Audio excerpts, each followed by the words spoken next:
and on we'll go, through the wastelands, through the highways, and on we'll go.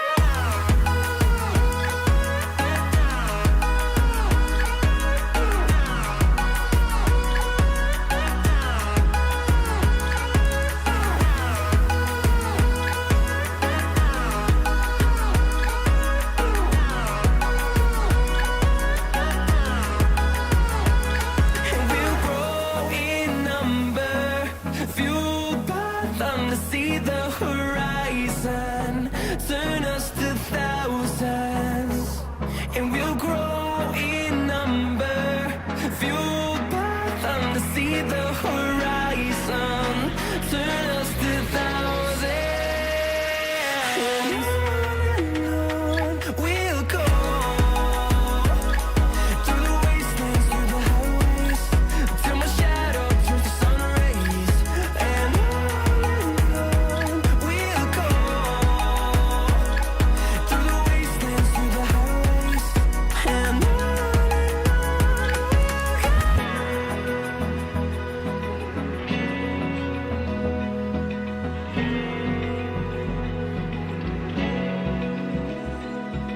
Open eye, feel the waves cut through me, hypnotized by the sounds I'm breathing in. Hold tight, chemicals collide.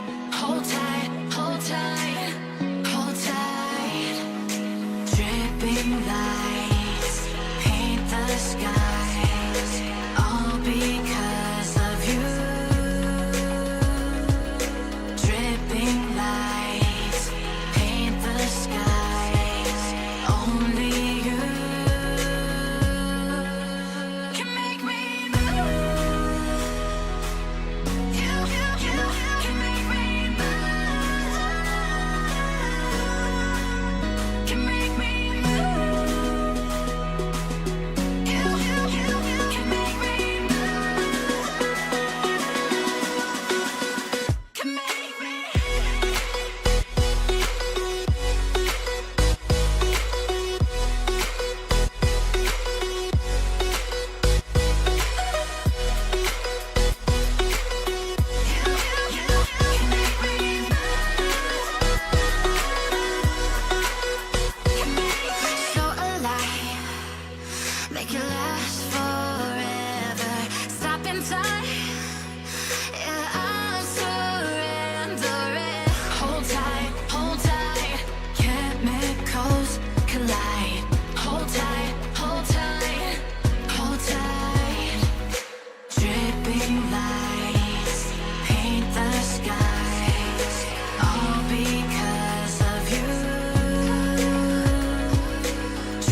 superhero.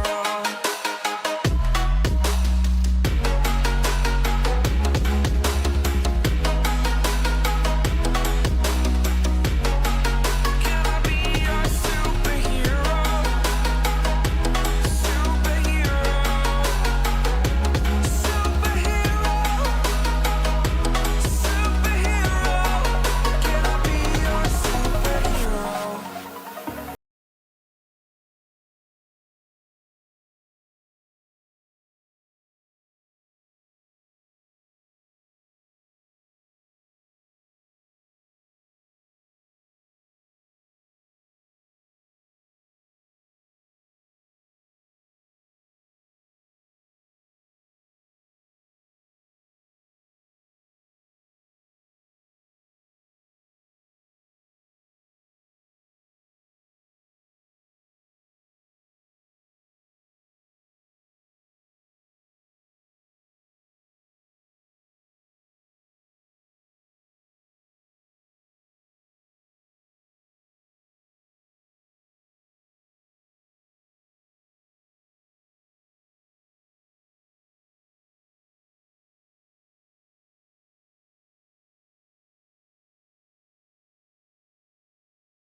So hello.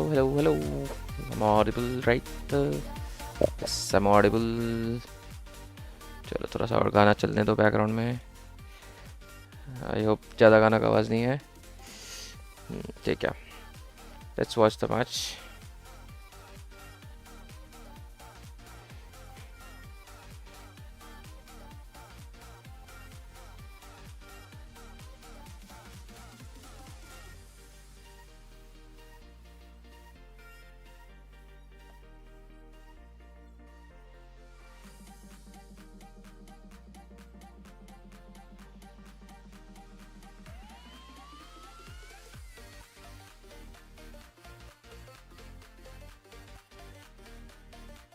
Oh, damn.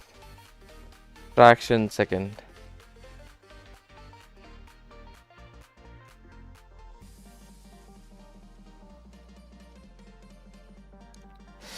Commentary करो, watch party types कर रहे हो तो interaction type कुछ करो। हाँ भाई, तो कर रहे हैं ना, अभी जस्ट स्टार्ट किया।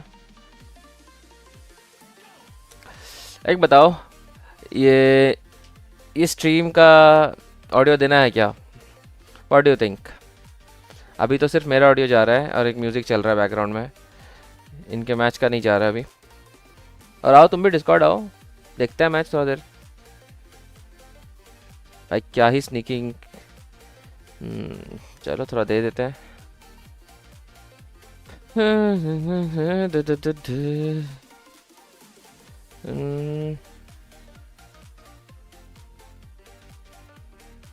रुको, देने के लिए audio audio audio audio audio output capture, audio output capture ही दो। कैंसिल नहीं, ऐसे नहीं, ये नहीं होगा। Wait,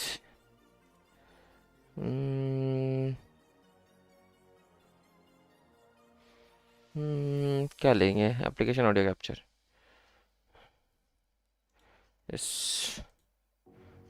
Chrome. आ रहे क्या ऑडियो? बताना हमको।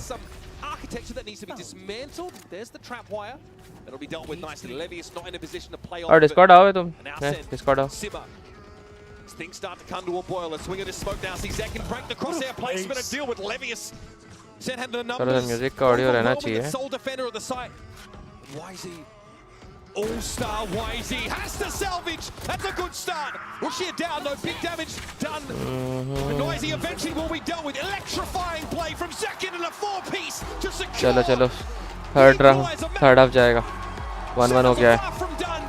Playoffs back into one of these teams and they're leaving it all out there. Sentinel's not going down that easy. Went insane on that map. Just as good as we remember it. They left it for this game to qualify for playoffs. And now we're headed to Lotus, where they looked excellent the other day against Wolves. This is going to be tough for Billy. They have to rally back. Don't go anywhere. This Trans-Pacific clash is delivering and promises to on Lotus after this. अब lotus होगा। चलो तब तक game चलाते हैं।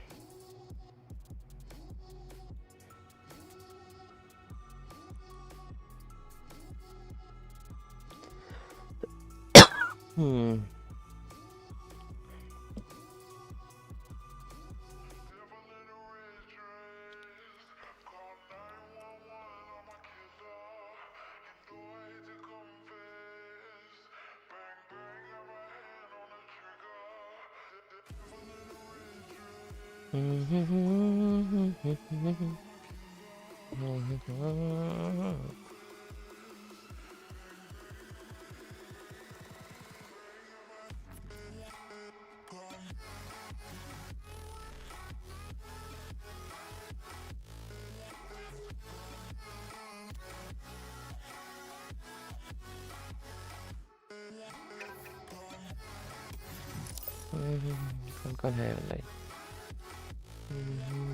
कौन है पता नहीं।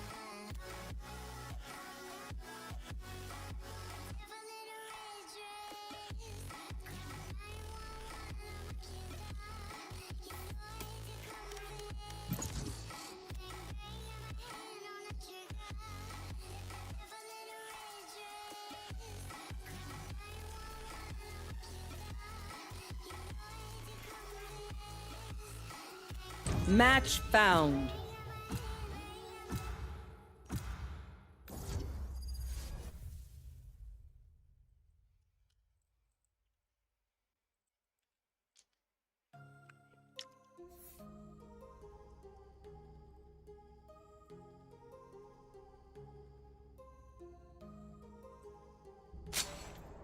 Death match.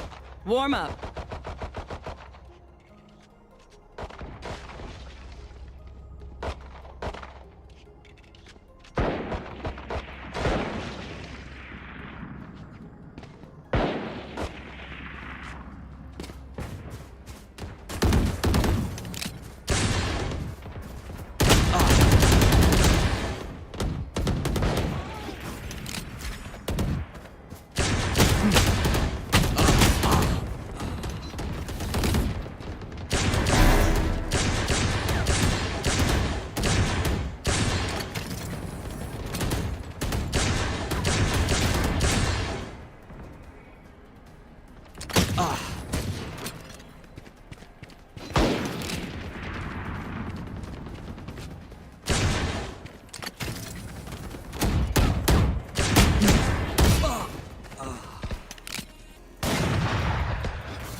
When we go out there, someone dies. Carry मेरा that आवाज भी weight. आ रहा है. I think म्यूजिक भी जा रहा है. Time's game up. Game sound Let's भी go. जा रहा है. Okay, good.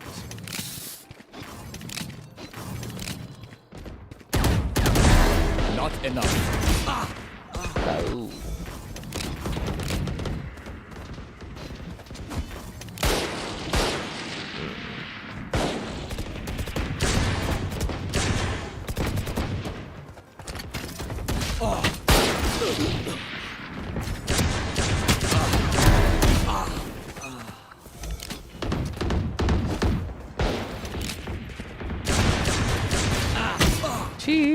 Aku dia है बाबा.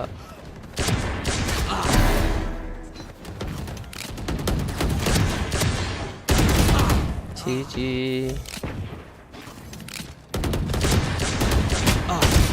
Hello, Chi.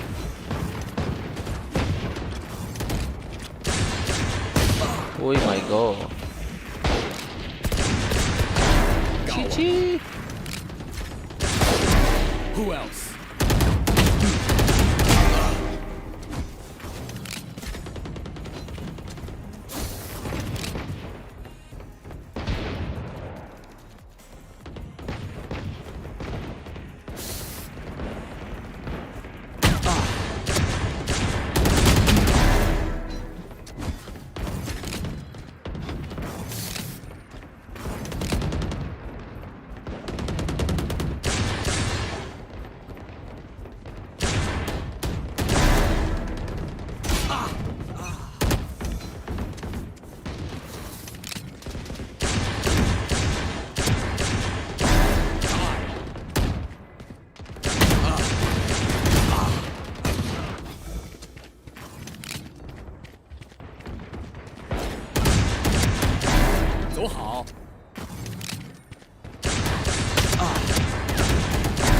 Neutralized.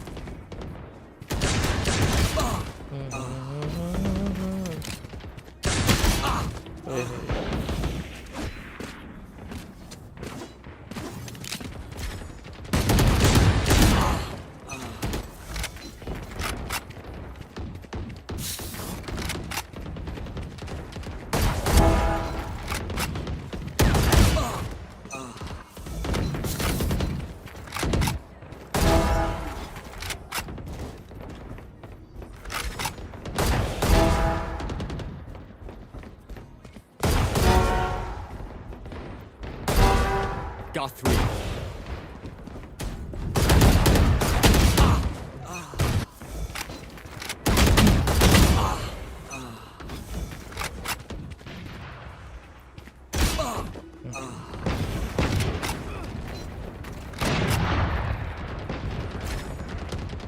Dominating.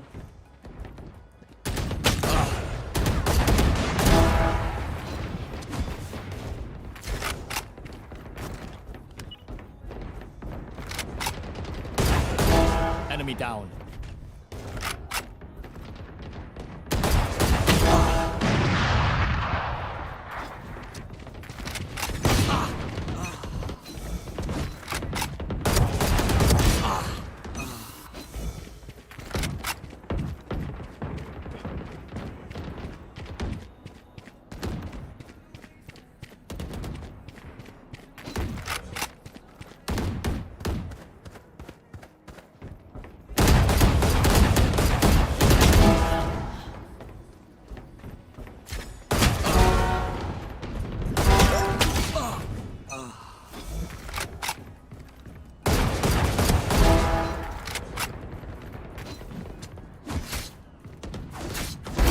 Pay attention.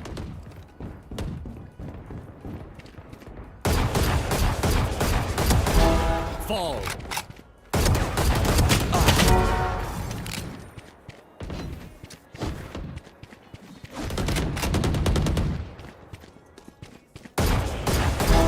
Try again.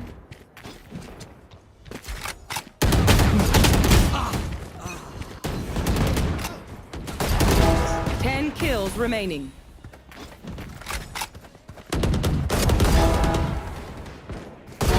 You're finished.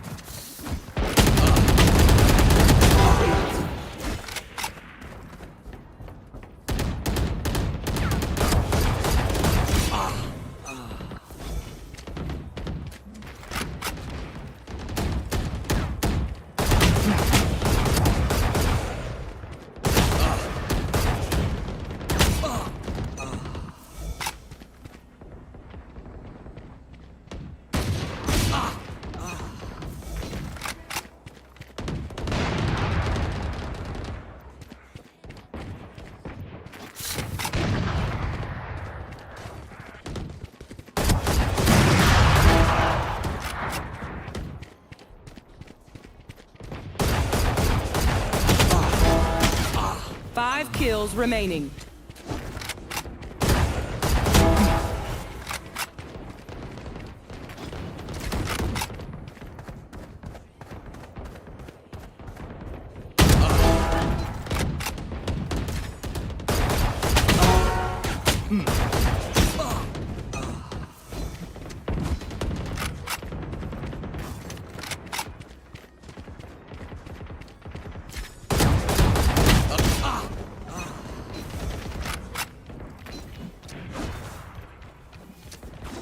One kill remaining.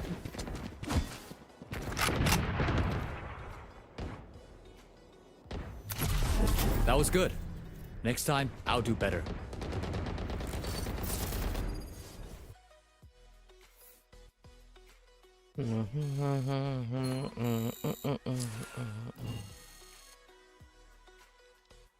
On this anchor agent. I think his vice is really good. He strikes a good balance of knowing when to play very close to his util and punish people who are trying to bait out that vice wall that we see so often. And he knows when he should really play back. And his positioning on these sides, I feel like a lot of players can really learn from. Well, the very first time that we're seeing Bilibili play this comp, but only one can advance to playoffs. Uber and Wyatt, take it away. The prevailing narrative for the road ahead for Sentinels coming into this game, why it was free playoffs. You guys have got it. You guys have the easiest run, etc., etc. But this series has been anything but. Icebox, brutal for Sen. They never got going. They could never get the start they were looking for. But their pick of Sunset still proved to be one of their best. Stunning performance. Now sets us up for a decider map for the first spot for these teams in a Masters Toronto playoffs. And it all goes down on Lotus. Sentinels played a lovely defensive side against Wolves the other day, going up 9-3. Typically, the somewhat less favored side, especially when we're going back to this kind of old meta, old Lotus look that's just integrating Vice, who has been unbelievably powerful as a mainstay Sentinel on this map. I like that Bilibili have gone for this. I think it's a great comp right now, and it's always fun to see Zekken back on the agent that he made his name with years ago. He looks dynamic, albeit slow to start in that Wolves series. That was not the story for Sentinels on Sunset, not by any stretch. All right, here Prowler on the corner. Zekken plays off of it stunningly. That's Knight down. Sees to follow up with the nade. Already though, BLG have pulled the plug on that big foray. The tree though never Bang took one kill. unsupported. Praying to find some kind of timing through door, but BLG taking control over A. Not just one player. They have two players at A. This shear is about to be activated. Double push past it. They want to fight these players. Nade is going to do some damage. Swing out from Levius. Just took one, Oh, took two, he just headbutts that bullet. and then Sentinels take the round. And again, Bilibili have never walk up in the tree, which traditionally, with his Vice comp, you see Zelsa sometimes go set up his Arc Rose and his util there, just headlong into it. God, that is sick from Zelsa's second round of that reaction time. And that just feels so pressured that he has to get even more space towards A to allow the team to go for a pivot back after they lose that initial player. Thank you for saving me. Zelsa's carry game, Hey, and if there was ever to be a map where we get a Zelsa's carry game, well, first of all, he was playing very intelligently back on Icebox. He was great there so far in this series. But Vice on Lotus early this year is where he had some of his best games we've seen from him, if not his best all year up until this point. Deltas this time at the seaside. And they're trying to chase Bilibili off this mound position, and Zekken's inching forward. Here comes a hit. Razorvine comes out, going to be avoided by WIFI. Extreme low. WIFI! It's not a molly, but close enough. John down though. Rush is having to deal with him. Oh, shot. Levius has got some sharp shooting. Shot. Levius. Okay, nice, Levius. Levius. And Zelsa's here, of course, is a beat behind the action. Rushia makes the turn, sees him come. Even at that, he gets the dig onto him. Can't just clutch this. There's no hope. Okay, well, no, he can't. So 1-1 in the third half.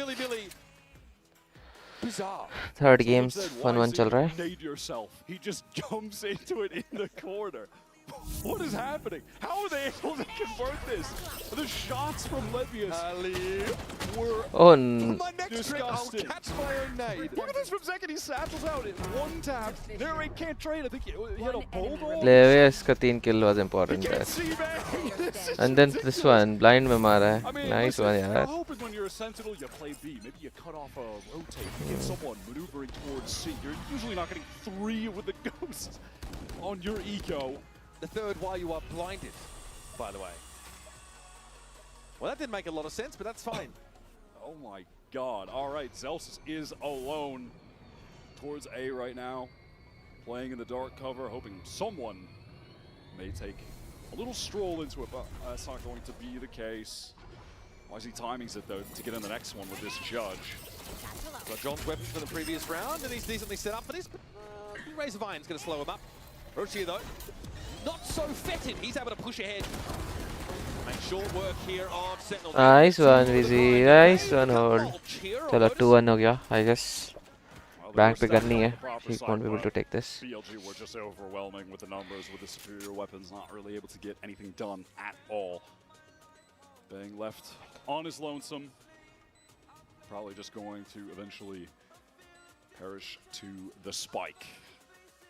Looked like Sen were just going to carry all of that momentum they had from such a dominating performance on Sunset into Lotus. On defense again.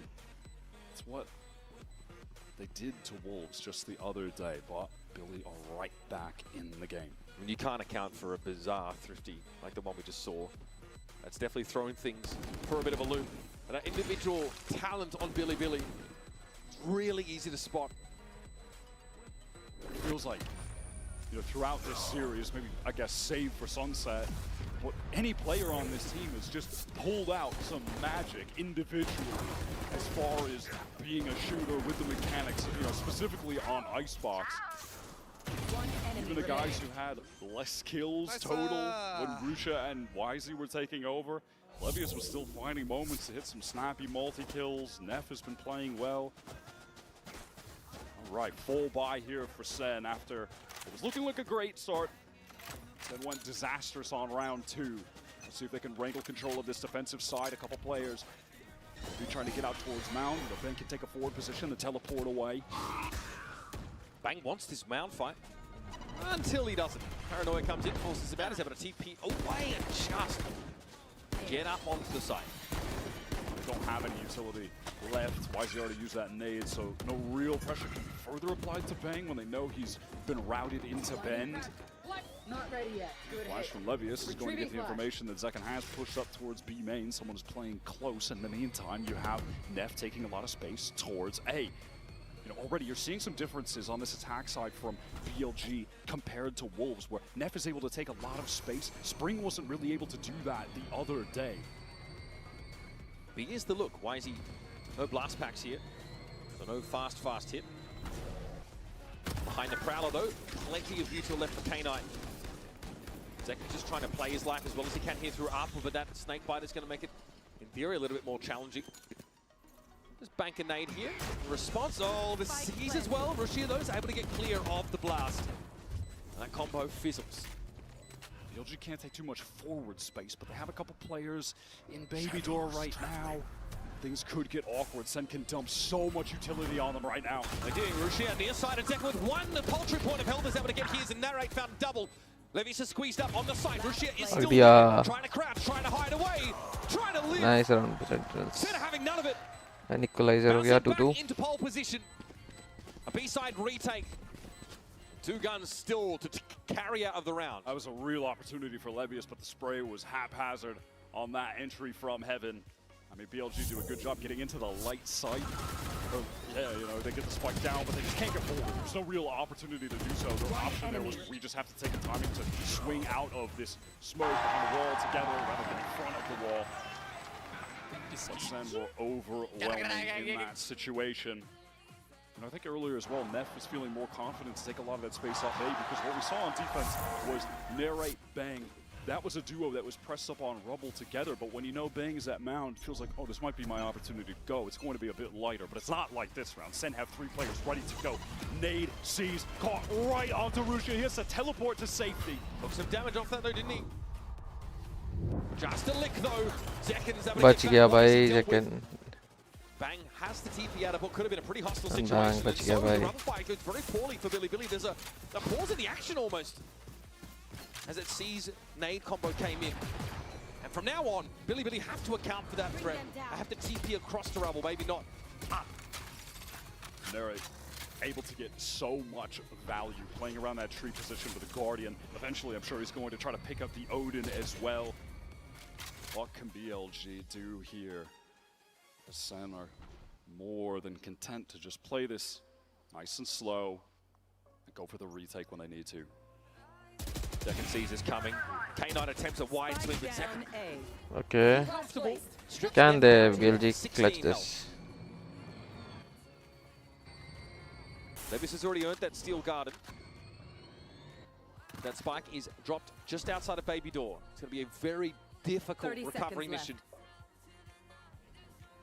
This round looks like One enemy remaining. destined to come to a slow crumble for BLG, who will have enough to continue the pressure, buying up on the next round fully. This is well done from Sen. They've been able to get to a couple of crucial ultimates for the next buy round too. They've got the 10 seconds Showstopper left. and the Nightfall, so they have many tools to use to try and extend their lead. We've seen the variations from Sen on this defense side. Quite often the action is where Bang himself is. Flash trap They destroyed. fight over at Rubble. The Omen's there. They make an early foray for Mount Control. Bang is also in position. So they've been varying, moving across the map. Here's this Rubble fight. I see, yeah, TP back, of course, towards him by Bang, and he's able to punish Zekken. One enemy Sits and remaining. waits for him to step on up. Honestly, as well, Sen, so far we're barely into this Lotus Mountain, but man, they've gone for a lot of season 8s. That one back rubble is pretty standard, but they used it in B main as well very early on. I think that was on the pistol, so that's going to cause a lot of concern that at any point, if you're a Billy player, you could be getting hit by that usual combo. They want to get this early A control again. It's just that aforementioned duo of Narrate and Bang playing towards Tree. They are often just in tandem on this A site, playing together, controlling that space. You're going to see this duo of John and Zekken start to favor the A side of the map as it was a more passive showing from Sentinels early. Billy have decided just to make their way towards this C side. It's just going to be the Vice and Util occupying that side, and Celsius, as a result, playing safer here. Sen have gone for a full re-clear through Rubble. In the meantime, Billy slowed down at the moment by some of that defensive utility, waiting out the cloud. They're going to have to burst in. Ultimate from YZ. Celsius is out in the open, and he's caught, traded though.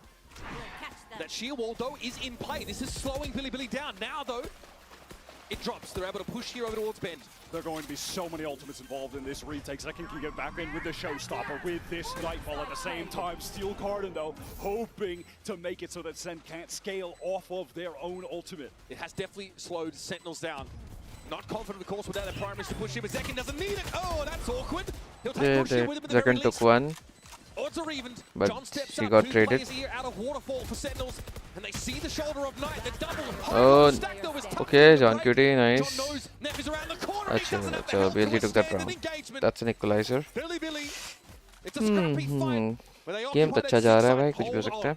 3-3. Both Showstoppers just earning trades. दोनों का Celsius raise does good called work हो to चुका go है. 1 for 1 against YZ. That Steel Garden was the antidote to that retake, stacked with ultimates for Sen coming through, and Roosh is able to also get Zekken in time before the rocket connects, which is highly important. And then it's just a nice little triple sack up face. Everyone on Billy ready to fight together to close things out. This time it's a look towards B. Viper's pit on C already laid down, so Sentinels adamant about locking this part of the map away from Billy's purview. They're not fully convinced though. Look at this investment for YZ. He's going for the operator right now on attack. Just trying to post up on some of these angles towards B, but that Viper wall will keep him at bay temporarily. This certainly implies that Billy want to maybe slow down the game. I mean, Zekken is just caught spamming through this. Nice bang. Got one. Mark though has to get out. If Sen happy enough with a result like that, Zelsis has his own steel guard now, could be pretty effective here. Push comes to shove at the big side of TP forward from Rushi, already gets himself there. Zelsis waits. Spike loose. Oh, that's a desperate scenario here for Oh, nice shot. Nice one. Peers on him, but Levy's is able to find the 1v2. It is down to John. John in a 1 versus 2. John who had to leave his Viper's pit and try and salvage the round at B. That is bold but necessary from YZ.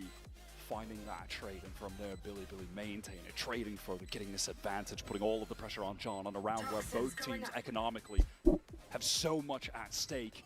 Time has dwindled so much due to this heaven rotate. John's not going to see much here. He has a snake bite, and Rushi just opted for a timing. He knew he had a contingency with his teammate in Baby Door, so goes for it and puts that one to bed a little bit earlier. Billy, 2 rounds in a row, stringing them up. How % this gets complicated? They're definitely going to be forced down to a low buy. Spike down. Kind of an awkward first engagement. Zelsis does a great job isolating one fight. YZ goes for the most mental trade attempt possible and pulls it off.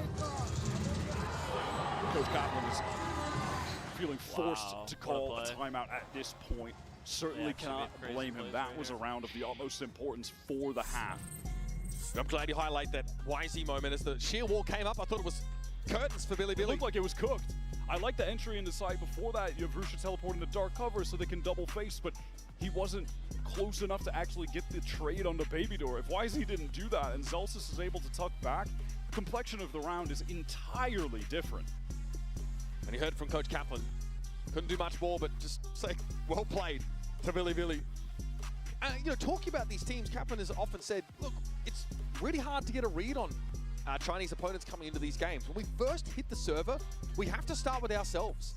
And then we have to find a way to adapt. And you can see that's been a whole process, right? Sen sort of had to adapt as much as they could on Icebox and couldn't quite get there. It just took them too long. I mean, Kaplan said it, too little, too late. Now, though, these teams have much more of a feel for one another. But there's no accounting for moments like that from YZ, popping himself up with an op in the B site. It's bizarre, but it's the brand of a Valorant that Billy like to roll with. Out of that timeout, Sun have 4 players ready to go to fight towards A.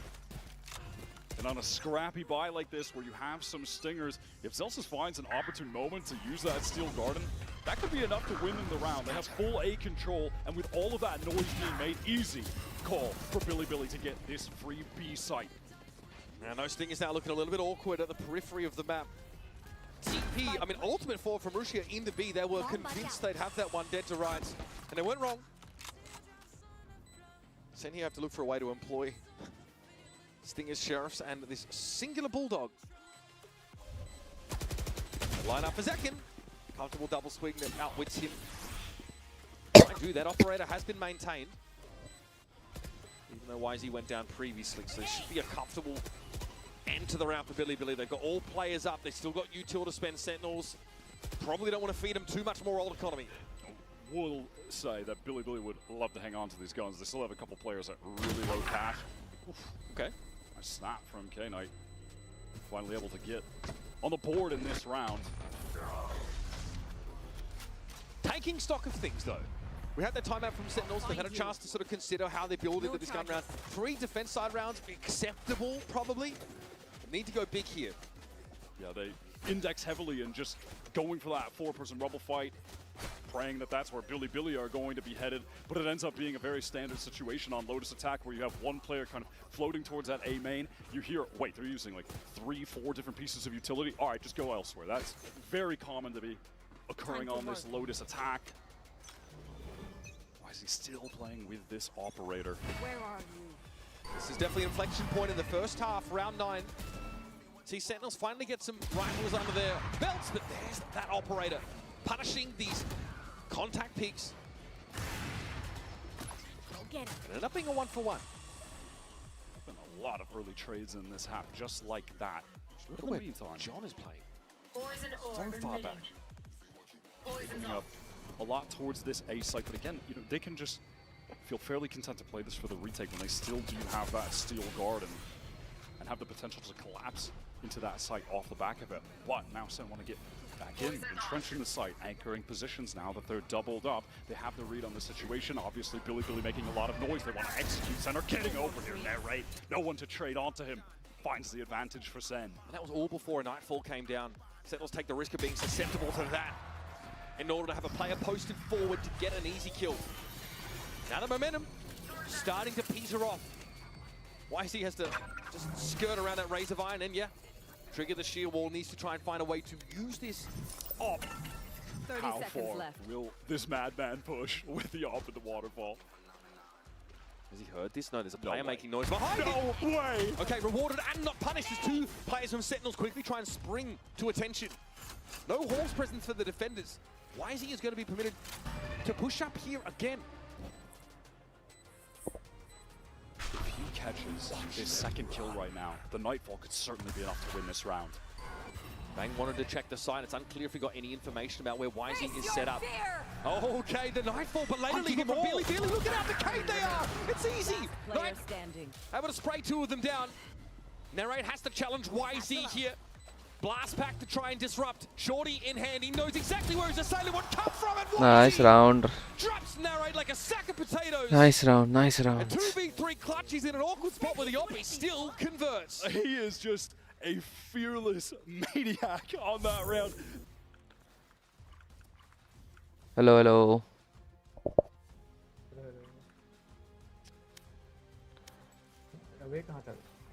क्या कहीं नहीं गए थे हम match देख रहे हैं ये वीसीटी चल रहा है ना वो मैच देख रहे हैं किसका चल रहा है अभी चल रहा है Sentinels versus बीएलजी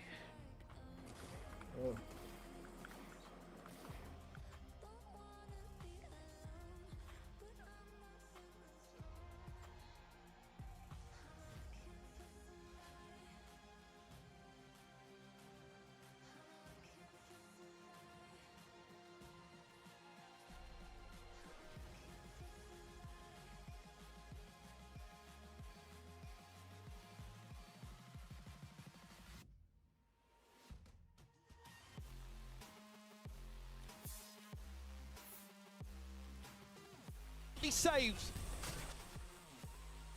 That's the one with the op here. Having to peer out from tree center. Not going to offer up any freebies. Look where that spike is. That is going to be an extremely oppressive scenario that Billy have to fight into. And Dev has to do it by pushing up with the operator. This round should simply be unwinnable for Billy. There should not be any way. Sick round from Narrate. Wyatt, he was the standout. Sentinels in their last game. Won't be able to do more than 3 here, but should be enough. Okay, all of a sudden, John brought down. Viper's pick going to be deployed by Neff, but he still needs to plant Steel Garden. And he has a shorty inside the pit. Not the worst scenario for him. He'll wait this out, maybe look for a timing to swing out of the wall, and he's gone bang! Zelsis, oh my god. Quells what would have been a ridiculous uprising for that solo Viper. Sentinels, they managed to claw their 4th round, but it's another costly one. They get to stabilize the economy, but Narrate here is able to find 3, protect John. Down A. Second picked up the op at the end of the round. Oh my god, you could see that clutch happening. Oh my god. Like I said, unwinnable, but Neff made me believe for a second. I mean, he commits that solo Viper's pit to play from. And he got that crazy timing after his primary was jammed. Finally, Zelsis rips that Steel Garden and does get the value out of it. They were in an advantage situation. क्या बोल रहा है इस ID से तो match नहीं हैगा 5 stack हो तो बताना तब तक हम देख रहे हैं ऐसे भी मैच देख रहे हैं टीसी पे आया था टीसी पे डिस्कॉर्ड पे रहना बात करते हैं बोल रहे हैं खेलेंगे बट इस पे तो मैच नहीं होगा ना अरे यार बोल रहे हैं खेलने हैं क्या तो सोचे हैं बट इस आईडी से तो मैच नहीं होगा तब तक बस वॉच पार्टी करते हैं मैच देखते हैं और क्या मैच अच्छा चल रहा है क्लोज चल रहा है मैच खेलो तुम सोलो क्यों करना ऐसे भी इस आईडी से मैच होगा नहीं अब ऑल्ट से ही आना पड़ेगा ऑल्ट का चक्कर मन नहीं है ऐसे भी थकान थकान है, देखते हैं। ठीक ठीक, देखो देखो करो। कौन आएगा भाई? ठाकुर को पूछना पड़ेगा, ठाकुर लोग हो सकता है, अक्षय आए, और तो कोई है नहीं। फरहान और सुप्रीम तो है नहीं। कल अच्छा खेल रहा था बट और कुछ नहीं, मतलब कल खेल तो सही रहा था तुम। हमारा टीम बस कोऑर्डिनेटेड नहीं था, तुम खेल सही रहा था कल।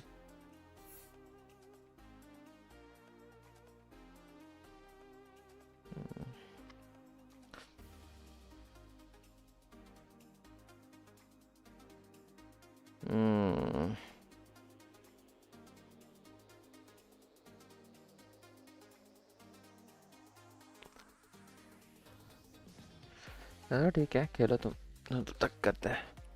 Whether that means he'd actually push off and see the direction of the attackers remains to be seen. There's Rubble presence, the threat of the Odin. All the util coming out from Bang and Narrate here have definitely slowed BLG up. So YZ opts to try and hold a B line. Viper Wall will cut him off. Still guarded. Get that C-side free. Descend try and actually pull back in here. They have a few players near it. Wow, look at this pivot from Billy to have to go through the thorns. Bay wants to swing off of it. Trades coming through, but now the site is taken. Spike should be able to be planted, but Sen have other ideas. Yeah, YZ decayed very, very low. Sentinels though don't really follow up on the Nightfall instantly. Simply choose to get in position. Yeah, cut off by some of those mollies. The thorns on the ground. They're going to do some damage tonight, and it actually nets the kill. Decker now with the showstopper. Stopped in his tracks. YZ with क्या हो गया? ID लो। अरे सा क्या मार है भाई? devastating impact from YZ. Always an ace from him, but Delsus is able to.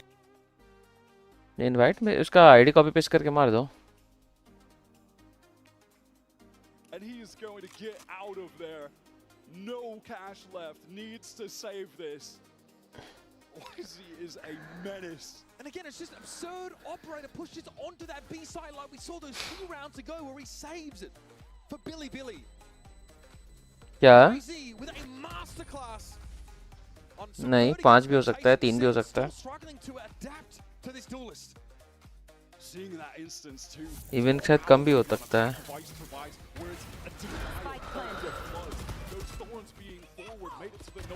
Oh shot था यार।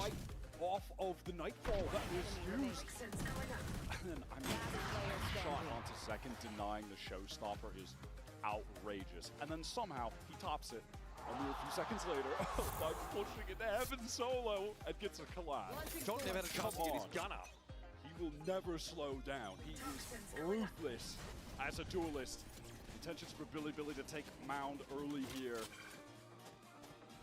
4 defense side rounds is going to feel uncomfortable for Sentinels, but it is enough. YZ now just one orb away from getting a showstopper. Delsus here operates of his own util. That's Levius down. Oh, this boy! He's mad! Zelsus got the dog inside him. Spike down. Takes 3 just as BLG hoping to swoop in and get a nice 8-round halved. He has thrown the stick in the smoke, so they've gone over the handlebars. Damn, that player genuinely looked angry. Some fury on the defense there from Zelsus. He looked so locked in.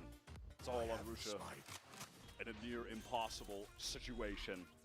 Zekin still has Satyrs to get back in. He can just send it, distract, while everyone else will collapse onto him. They have plenty of options here. Bangnair's able to deal with him in the end.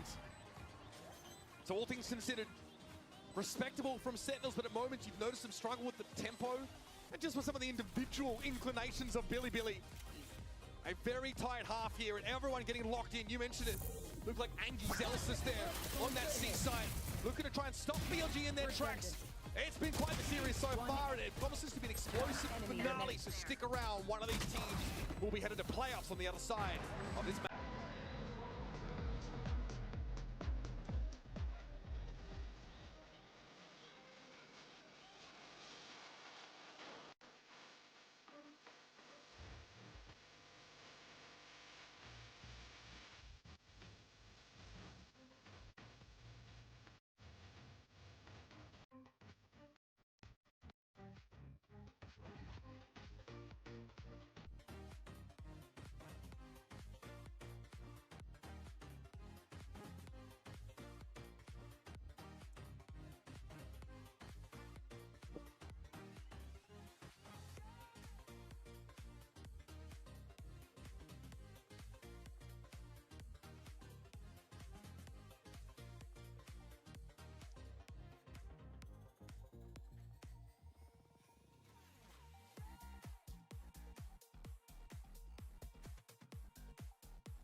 can't let you go. Lord knows that I've tried to. You said I was the only one. No one likes being lied to. You made this mess and left me with the pieces. He's able to find multiple kills onto that B site with the Ghost. The guy is looking dynamic on this Vice. On the opposing side, Zelsis was playing very, very well towards the end, shutting down some of those executes.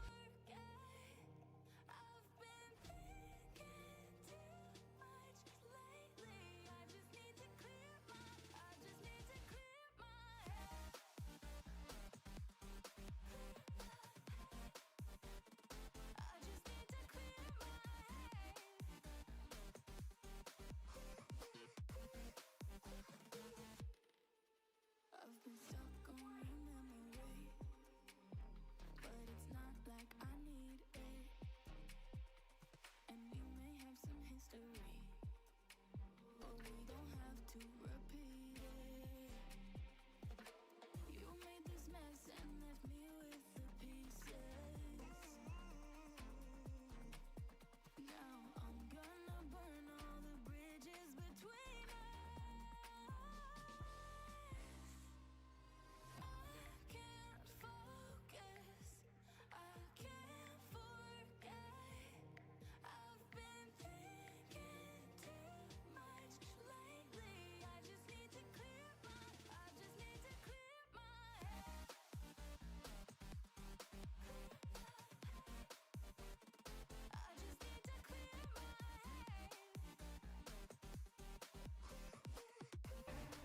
Falls over the top for this duo of Sen to work forward on C, but when the orb is tapped, they want to swing off this paranoia, presumably crunch through the door even.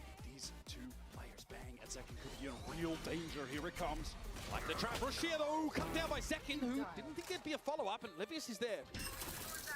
Pushed up so far that he was, luckily for him, able to dodge that paranoia. Now Sen, they are pivoting towards this A side where BLG have drifted. They are in the right positions at the moment, giving up C. Neff weak though, backside, going to be challenging to anchor against the Horde. This is pretty quick moves though from Sentinels up onto the A side. No upper presence yet for the defenders, and Neff gives as good as he gets. He'll take one for one with that low HP. K-Knight now straight to drop. Here comes that attack side Viper Ball now. It's a little bit annoying. YZ can't see past it. K-Knight might need to be activated to disrupt a potential plant. So the paint shells had the intended effect. Some players getting weak. K-Knight flag! Right-click City! Last player standing. And they are both very low, below 60. 30 seconds Tells left. him the sheriff, but K-Knight thought he had him. Oh, shot. Nice. Daddy is home. Zelsis is determined to win. You can see it from his disposition on his face. Since that last round of the first half, he is getting serious. This is not funny, whimsical Zelsis. He is here to win. He is hungry, especially for this team. After that disappointing finish that they had at the first international this year in Bangkok. They want to come back and show exactly what they're made of. Why are you going here? Why are you going here? What the? Find you. Ooh, cut that one off at the right time. Two pistols here for Sentinels on this map. And it's an A site that is utterly bereft of defenders. In the first half, Sen won the pistol, but lost in this exact situation. If they hadn't, we'd be looking at a very different game. Billy were able to gain so much early momentum for their economy off of that. Okay, Zelsis. In danger, just wants to stay alive. Can't. Oh, they're chasing. Even though he is the player with just the sheriff. Finally, I think Sentinels have been able to throw enough at Billy to cause him to simmer down. That's an easy call now for the rest of the team to just get into the A side. Zelsis feeling all of that pressure. Should be light on the opposite side of the map. They are so patient about it. Here's a plant. John gets it down. Billy playing second fiddle, just trying to catch up. And now without much more than Frenzy Ghost. Neff will remain tucked here most likely. This would allow the game to become even. Alright, would love to get something for this Outlaw. Some little ROI farming.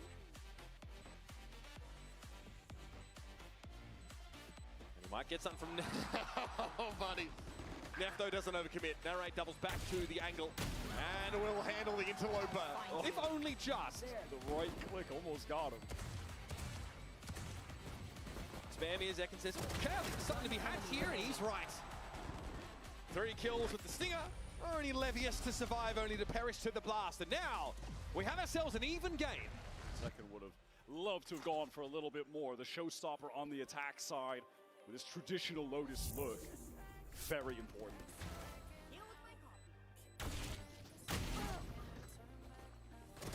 Close call, that one. Remaining. Billy though, again, the pistol came down to a 1 versus 1. They sort of knew they'd be here after that clutch was lost. Said convert on their own bonus. They are ready to fight out towards this A side early. It's light from Billy. Tucking to the box is YZ right now. And actually getting a lot of reinforcements through B. Look at this, Billy, they want to fight it, and Bang knows he needs to run. Devil's got out in time though. Billy want to chase this, but just how far will they go? Not as far as lobby apparently, and now the look is over towards B. And Descend want to accelerate elsewhere, get into the site. Do they really try to get into B? No, now they certainly cannot, but maybe they'll pick up the pace, continue that, getting through door into the C side, but they'll There's a have sheer to wall. contend with that sheer, yeah, with this setup from Levius. Doggedly, Billy been defending, and Narrate's not able to trigger the sheer wall. That is still in play. They're going to run low on time here. That is painful. Orb is now being recovered onto Zekin. 2 away from the showstopper. 50 seconds on the clock. They have no map control at the moment. They have though. Look at the util on Billy's side. It's really limited. Just that smoke from Rushia. There's a Haunt for Knight. They've drawn it all out, but at what cost? So now with the wall down, you do have Rushia with that Guardian on this A side, just jiggle peeking. 30 Now, seconds left. Calling it. He knows what the situation is. YZ, does he try to timing this? He goes through the molly! Vulnerable enough. He's too easy to bring down, and Sentinels here have gotten exactly what they were looking for. Drawing Billy out of the defensive lines. Straight out into the sunlight. Planted. And now Billy realized, man, we were so active, so good at responding to these early probes. And then they overheated just a little bit, losing to the send bonus. Not just losing to the bonus, Wyatt, but allowing it to be a flawless round for the attackers. That is backbreaking. They maintain their focus over towards that CB side.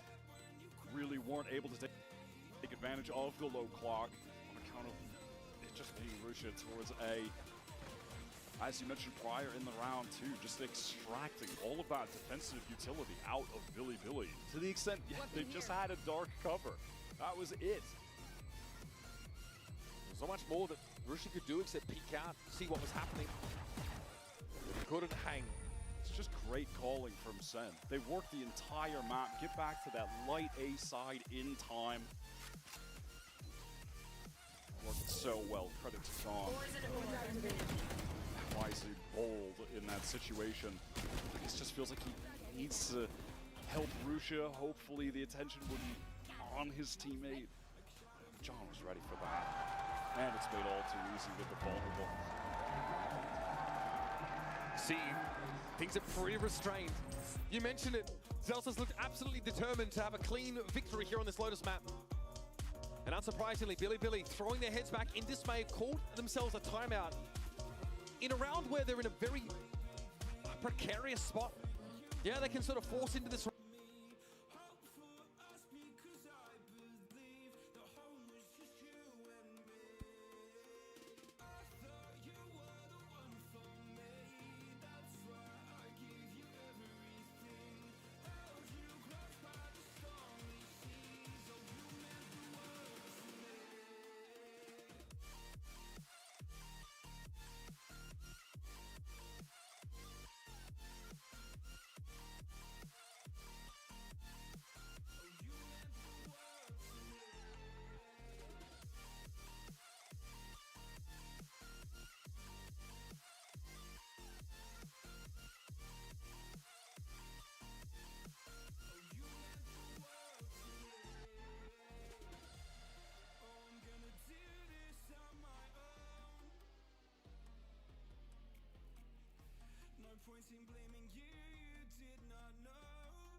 there's a stack opportunity. They've got to take it with these weaker weaponry.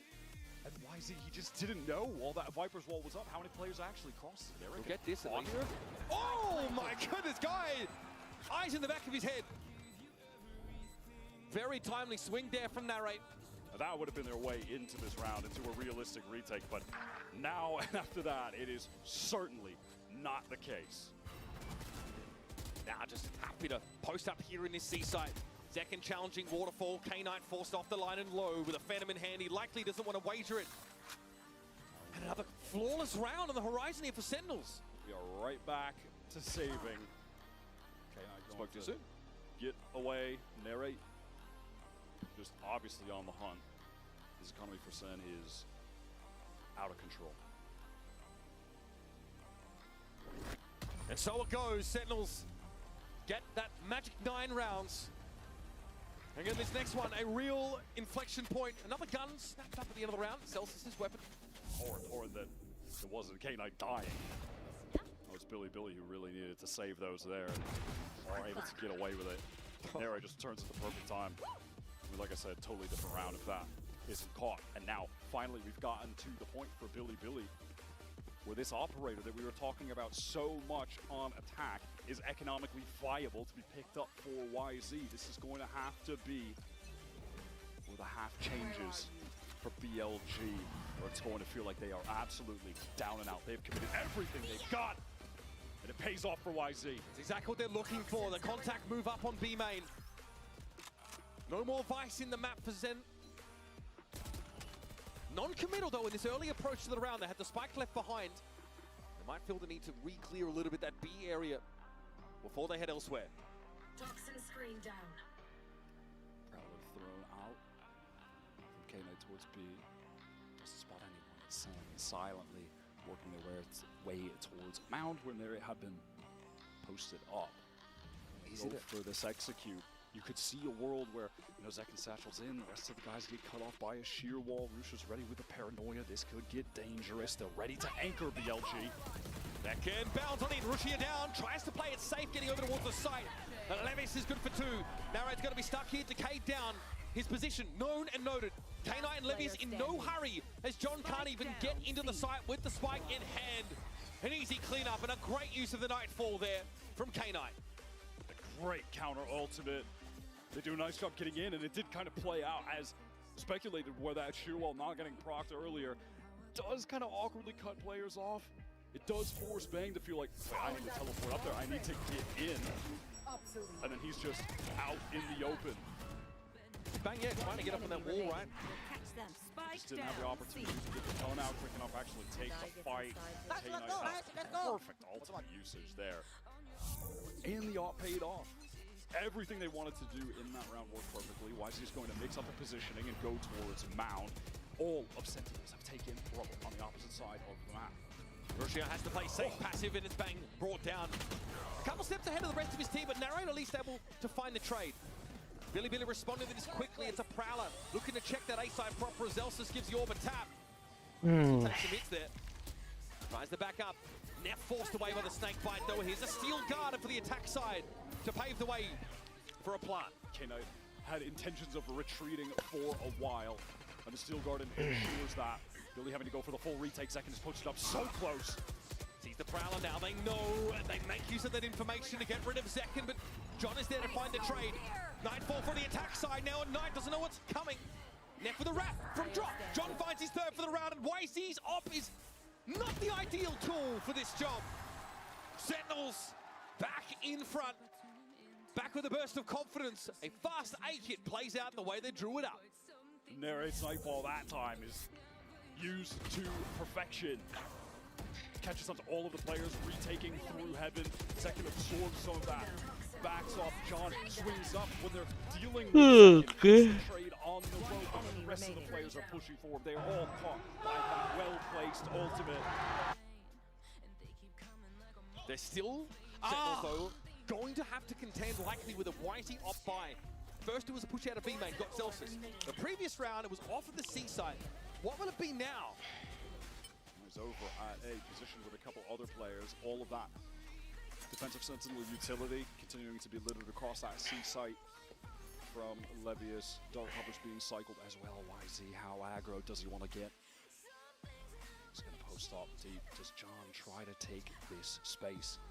And surely a contact push back into main would be a free kill for YZ, you have to imagine. Do you ever think to re-clear this spot for the attackers? It's so close to their side of the map. But shoulder peek. Smart. That's John is smart. lucky to get out of that one alive. Limping away. Still keeps his weapon in this round. Knows that they've given up so much of that position that was possible for YZ. Gets away with his life. Sentinels at 45 seconds are pivoting back towards that BC area, kind of keeping their options open as they're activating that door. The sheer wall is still here. They've had trouble dealing with that on some of these prior C executes. It's been tough for them to manage. Not the right weaponry to sort of follow up on that haunt. Sheer wall is still a problem. Sen don't have a way to safely clear it, to trigger it. They've got to go B. Not even very much damage actually done. We are down to 20 seconds right now. Second satcheling in, a couple players on defense. Rusha gets the first of the spam through. John was just so weak. And there's not much more to gain from this now. Zelsus heading over towards the seaside, but that sheer wall's going to get come up either way, and Neff will be waiting. Narrate steps up, and this is tit for tat. Nice round, BLG. Nice round. Sen and Billy exchanging haymakers to try and 10-9. Keeping each other This game is honest. getting That close. LG round was critical. Very After close. Investing into the operator, that would have been presumably worth two. That would have put BLG on the eco. They were in the right places in the right times defensively. They do a good job nullifying the attempt from Sentinels to get back into that B site. Zekin in the air, shot down. Rusha ready to go. Sen, they are struggling dealing with this crossover at sea. I've got to say, they're not getting that util out earlier, and they're fearing late having to go into it when the clock is getting low. There are those thorns on the ground they have to deal with. Players getting cut off by the sheer wall. You know, you can try to timing it where your Omen can TP top box, Second can get in, but it's still challenging. But what is it that forced him to see in the first place? It was YZ pushing up on A, getting aggressive towards Rubble. And that's exactly what you want to do with this operator. Once you've got it rolling with the Vice on this map, you take control and you just want to force the attackers to have to deal with that powerful defensive utility. You want to just route them into that sort of trap that you have laid on the opposite side of the map, and they pull it off there. There's got to be a game plan for this early round action that Sen have been opting out of more often than not. Is it another Rubble fight?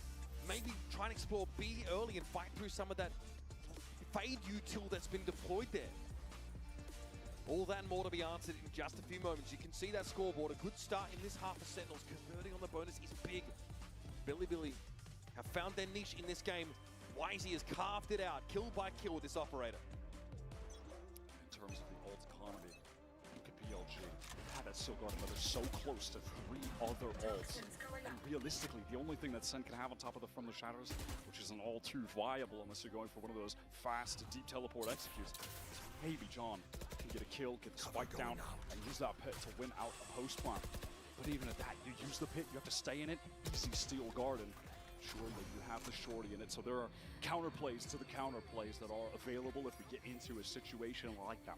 As of right now, it's Billy again, posting up, taking A control with that offline D. There. This time Sen have to have a plan for this. They've got to, yep, you can see, they've got to be expecting YZ to be on this line. Versus the Prowler, YZ's far enough away that it actually doesn't need to be shot at. Now the second wave, Paranoia thrown in. This is awkward. Zekin not affected by it, but the rest of Sentinels are. Now though, time to burst forward. Wall comes down, and so does YZ. That's the op out of the game. Rusha has to ult from the shadows to TP back to his spawn for safety, and that opens this side of the map up for Sentinels. Second is taking so much space. Rusha wants to get back there, but completely misreading the timings that were available to Sen to scale. He thinks he can get in way earlier than that. And he was wrong.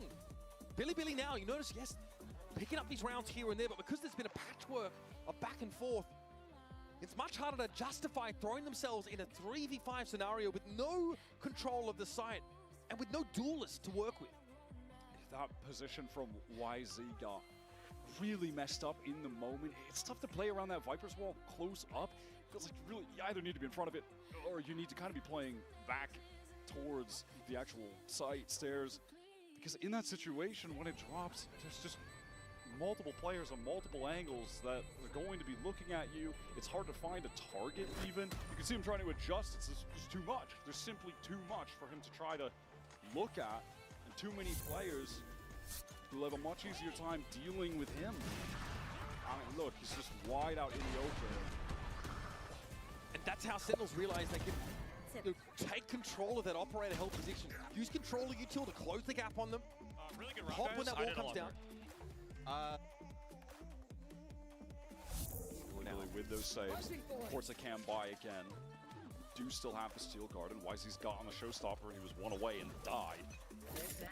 Kane one away from the Nightfall, one away from the Viper's Pit. They could get so many ults in this round. Of course, they need desperately a couple players on horrendous cash, while Sentinels just have a bank to keep buying over and over. This poison orb is set up to make even just trying to trigger the shield wall potentially lethal for Sentinels.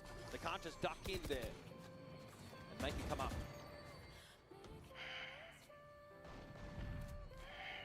BLG, they do have that forward position over towards Rebel again. Same two players stacked up, just have done a nice job re-clearing them now. Realizing that they're finding more success just working this A side of the map and essentially avoiding this Vice entirely. Is the defensive showstopper play on the table for YZ here? Crowler out, looking the same as last round. Rushia now with a bit of spray. Second is fully committed. He's out, he's out. He's able to get out, But again, where to from here? 40 seconds in the round. They've done nothing about that sheer wall at sea, which has been more than a small nuisance for Sen. And there are still two anchors there, out in the open. That has to be traded. The opening of the door is so big for Bang. He paves the way for a firing line of Sentinels to look at the seaside defenders. Now they've gotten in once again with a two-player advantage. YZ might have to entry this with a showstopper, but Zekit is waiting for him to make his way out of that B connector. And he's ready for K9 as well. Bring me another, he says, and YZ acquiesces. An easy pick-off once more for the Rays. And it is a dastardly scenario that Rushia has to find a way to unravel. And with this Guardian, he's got no choice but just to go for it. Sen encircling him to get away from the blast. Billy might have lost their biggest opportunity to get back in control of this map and series. Rushia lucky to get away with his life. Next round, Billy, of course, going to have to force up with everything they've got. They still have ultimates. That could turn the tide on a bad buy round to stay in the game. This is Sentinels on match point. One round away from making the playoffs. Going 2-0 to start this tournament after an 0-2 at Bangkok, finishing in disappointing fashion. Playing with a hunger today. You can see it on their faces, especially Celsius in this game, locked in. Second back on the original agent that he made a name with years ago to propel him to the top of the American scene. Is putting on a show on Lotus. Billy have got a lot to commit into a round like this though. Bang has already gotten pretty far forward, and Rushia sees that barrel. The Guardian he maintained from the previous round pays dividends. And that showstopper will be avoided. Maybe a little bit quick on the trigger finger is YZ. That Ray's ultimate's off the table now. John just able to get a little bit off to the left there from YZ's perspective. Again, this is a situation where you do have Narrate over towards that C-mount side, just controlling the space, ensuring that no one is pushing up. Viper's Pit here now, going to make a potential execute there, an absolute nightmare. You mentioned it, Sentinels don't have those big initiator ultimates to work with. Don't have a showstopper quite yet. Just inches short in all of those categories. Maybe if they had the Nightfall, then they could throw that at the Pit, Prowler, the Viper, something like that, but it's not an option right now. So is it a hard force? Hoping to catch a player positioned far forward, like we've seen from YZ in the past, but BLG are actually giving a lot more map control over 30 here. seconds left. Now Santa going to run into this. YZ, does he dare jump up? Shot through the box, he needs to see over this wall and can't quite, so that's free access now gained by Sentinels. Rushia though is ready. Pure stopping power. This time it's a Guardian shot to John QT's cranium. 12 seconds left. Sentinels have to go. Zeki getting sprayed down, but is able to find Rushia. WIZE trying to disrupt with the blast pack, but gets caught out. Knight deals with Narrate. Zekin and Zelsis back to back for the series. Steel Garden should be connecting onto both, though. Zelsis on the run. Zekin just has the shorty trying to play backside, but the showstopper as well. He got that with the spike going down. Zelsis is going to be jumped on in tree. Got nowhere to go. Primaries are available again. Back to back. Zekin and Zelsis put Neff in a solo situation. Signed, sealed, delivered. Sen City are back in a Masters playoffs. Zekin was an absolute phenom on their 2 map wins, the Neon on Sunset, and an even better performance as the Rays on Lotus. Puts up over 300 ACS, drops a 23 bomb on Billy, who made a serious go at it today. Nobody thought that they would be in this game. Expectations were for Sentinels to make it. People thought this was certainly their game to lose. They won, which frankly was the expectation, but in this fashion, I don't know. Billy made a serious go at it. That Icebox game from them was stunning. Individually, YZ had some unbelievable highlight reel moments. And that was definitely the stumbling block for Sentinels, controlling that star player from Billy, who we know is always a problem for teams such as this. But in the end, they figure out how to answer that A-side operator play. They get that controller util up. Eventually, they can push YZ over. Let's send it down now to Jen Lee, down on the stage for our Verizon post-match interview with John QT. And it's going to be Sentinels in the playoffs! John, if I may have you over here, yes, for a short interview. Lotus was a nail-biter, no? Definitely, for sure, yeah. Yeah, congratulations on making it to the playoffs. I mean, first one since Masters Madrid. You gotta be excited. Yeah, definitely very excited. That was the goal coming into the tournament. Kind of beating our demons that we had in Bangkok because we got grouped, so very happy of our result. Can you tell us a little bit about what happened in between Icebox and Sunset? Because it felt like after Icebox, you guys locked in. Yeah, we realized on Icebox we just started super slow. They were just like running us down. We were not winning our fights and stuff like that. And we're just like, okay, guys, like let's give them a statement game. We're gonna 13-5 them on Sunset, and we did so. So it worked out. Well, speaking of demons, we have other demons waiting for you in the playoffs. Who would you like to face for the first round of the playoffs? To be honest, I don't care. Whoever dare to pick, because I'm down to play them. We're coming in very confident, so I'm pretty sure they don't want to see us. Plus, you just avenged Energy. How are you feeling about that? I don't really care. Yeah, I thought you would say that, but congratulations once again. John QT, everybody!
The human body was built to move. Not trapped at a desk in one singular posture for 12 hours a day. It's time your chair evolved. This is Secret Lab Titan Evo. Ergonomically engineered for you. Gamers, hybrid workers, artists. Backing your every move. An update is required. Financial system updating.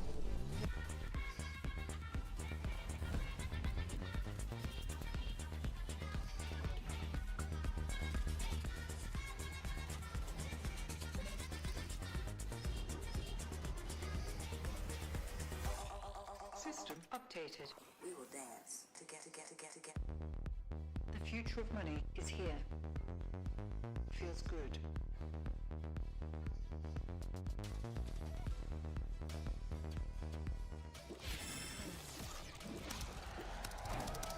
Red Bull gives you wings.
Hello everyone and welcome to Compliments from the Wheel. I'm joined by Texture and Karan, and here we are today to create an authentic, wholesome atmosphere here in the venue by having them spin the wheel and say something nice about the player that the wheel lands on.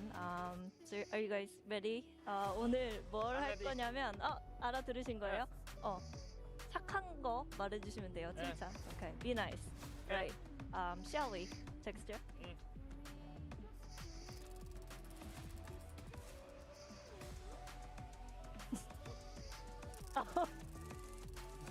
없어 먼치기는. Okay. 원옙. 원옙은 이제 착하고 밥을 잘 먹습니다. 일단 밥을 굉장히 잘 먹어요. 맨날 뭐 사달라고 그러고 내가 무슨 지갑인 줄 알아. 근데 하여튼 아주 착하고 밥을 잘 먹는 친구입니다.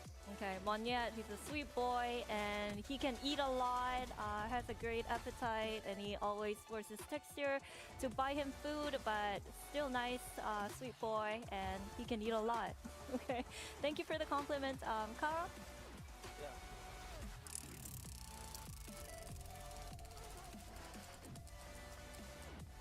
Poster. I like it. 포스터 일단 되게 뭐라 하지 이거를? 유쾌하고 그러고 이제 모두와 이제 잘 지내려고 하고 일단 K-팝 좋아하고 아이돌 춤을 또 이제 잘 추기 때문에 이게 확실히 스타성이 좀 있지 않나 아무래도 네 그렇게 생각합니다. Well, Booster's really funny and he gets along with pretty much everyone here in the venue and in the Valorant community. He also loves K-pop and the K-pop idols, and he's a great dancer. So yeah, great boy.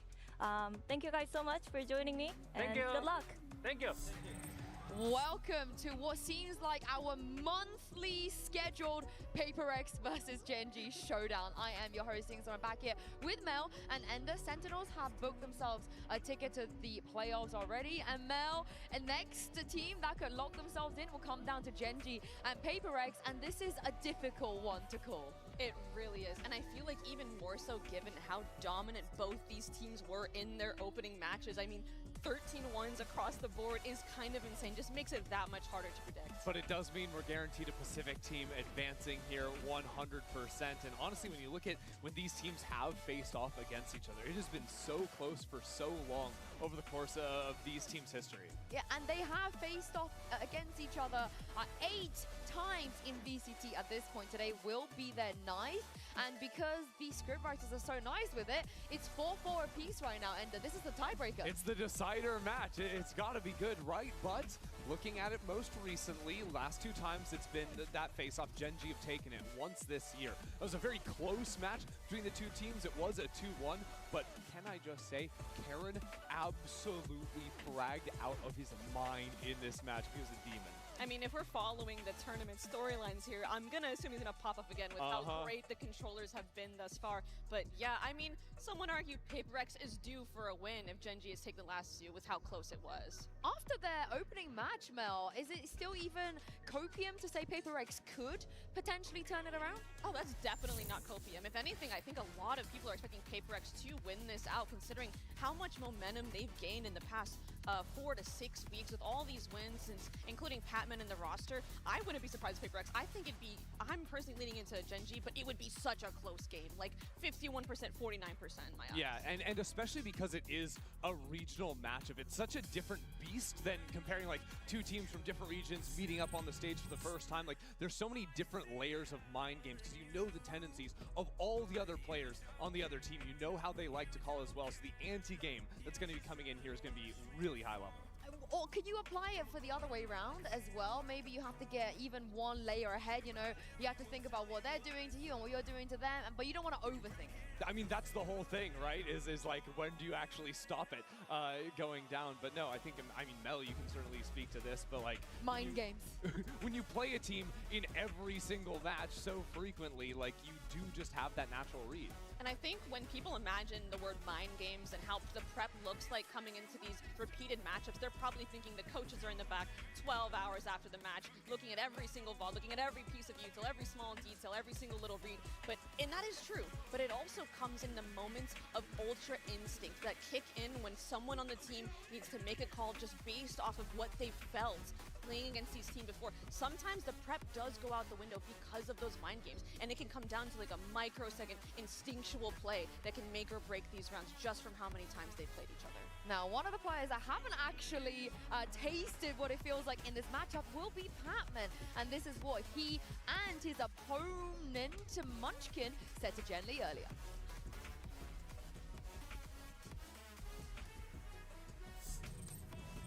Hey guys, Jen Lee here with Munchkin and Patman. Now, let's face it, we don't really like regional matchups, but you haven't played against Gen.G yet. So what are your expectations? I'm sure it's going to be a tough game, but I'm also happy that whoever wins among both teams it's a Pacific team who's going to proceed for the playoffs, so I'm happy. Okay, now Munchkin, regional matchup. Is that a good thing or a bad thing? This, Toronto warm-up. We play a goal, right? Oh, this is just a warm-up for both of you. You guys are going to make it to playoffs anyways. Okay, well, good. Thank you, and good luck. For those people that have never seen Munchkin in this environment before and in interviews before, he is always like this. He's very confident, he's a little bit cocky at times, and Endo, I think he's earned the right to be. Yeah, when you've been this good for so long, you absolutely have. It's so fun to watch, and honestly, with the opening showing that both these teams had, you've kind of got to believe his words as well, that they're both going to make it through regardless of what happens today. I always ask this question when it comes to this matchup, but is one IGL better than no/5?